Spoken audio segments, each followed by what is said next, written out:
Well, joining me now is Brendon Nicholson, Program Director of the Southridge Jam Company. Welcome to the show, Brendon. Thank you very much, Nima. Happy to be here. So how did this social enterprise come to be? Well, after about 10 years of running the shelter, we had noticed that many of our friends who had an experience with homelessness were moving on past their stay at the shelter, but finding themselves falling back into homelessness. So we thought, is there a way to support our friends after they've transitioned out of the shelter, to add a way for them to be able to gain some skills to potentially re-enter the workforce, but more importantly, to maintain a connection to community and to a sense of purpose. And so we launched our Southridge Jam Company out of that idea. And how does your program work at Southridge Jams? Well, as I said, we have folks who have had an experience with homelessness, who have stayed at the shelter.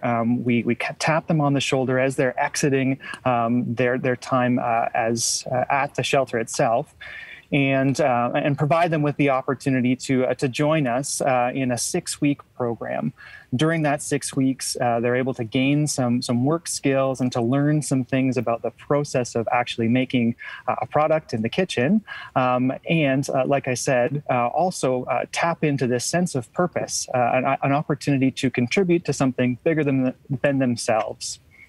And how are the funds allocated in the organization?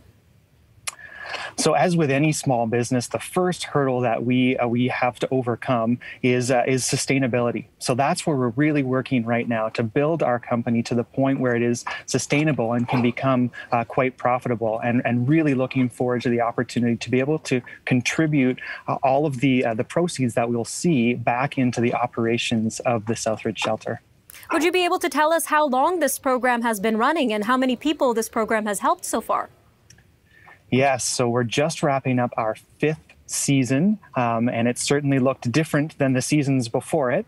But over the course of the last 5 years, we've seen more than 20 people come through the program. And can you share with us a success story from your organization? Oh, there are many. There are many. Early on, we determined that our metric for success, our key metric, would be the number of people who are able to remain housed and not re-enter the homelessness system. And so we're happy to be able to report that of the people who have come through the program, over 90% are actually able to remain housed. And of those individuals, some do go on to gain further employment, and many actually end up staying in touch and participating with the program. So even throughout this pandemic-altered season, 2 key participants, their names are Richard and Crystal, and they have been such key players in staying involved and being able to be involved with just about every jar of jam that we are able to produce this year. And Brendon, as you mentioned, the pandemic has put a damper on things. Would you be able to highlight some of the difficulties that Southridge Jams has been facing this year? Certainly. Well, early on in the pandemic, as things were unclear for us, as they were for everyone, we had to stop operations altogether. So we closed down the kitchen. But then as the restrictions became clearer, we understood that we could safely re-engage. And so where we would typically have many new participants joining us throughout the year this year, we actually weren't able to engage new people in our program. But we're able to, like I said before, lean on some of our existing participants to help us keep the kitchen operational. So it looked a little bit different, when you went into the kitchen, you're seeing people with masks and staying quite far apart in the kitchen. Our customary meal times together or team building opportunities didn't really exist this year.